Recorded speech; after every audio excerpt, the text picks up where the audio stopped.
এই এমসিকিউটা দেখি, এইখানে তোমার কাছে এক্স ইকুয়াল টু দেওয়া আছে রুট এক্স বের করতে বলছে, সেটা আছে কি 3+2√2 আছে।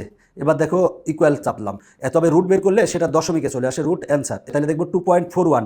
দেখো আমার অ্যান্সার আছে 2.4142, তাহলে 2.4142 কোনটা হবে?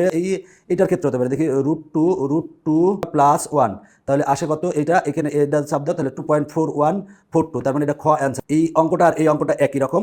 দেখো আমরা এখানে বলা আছে x², দেখো -5 -2√6 = 0, তুমি 0 = 0টা বাদ দিয়ে ইকুয়ালটা এই পাশে দাও, তার মানে এটাও প্লাস হয়ে যাবে, 5টাও প্লাস হয়ে যাবে, তার মানে আমরা x² = পেলাম। তার মানে আছে কত? 5 +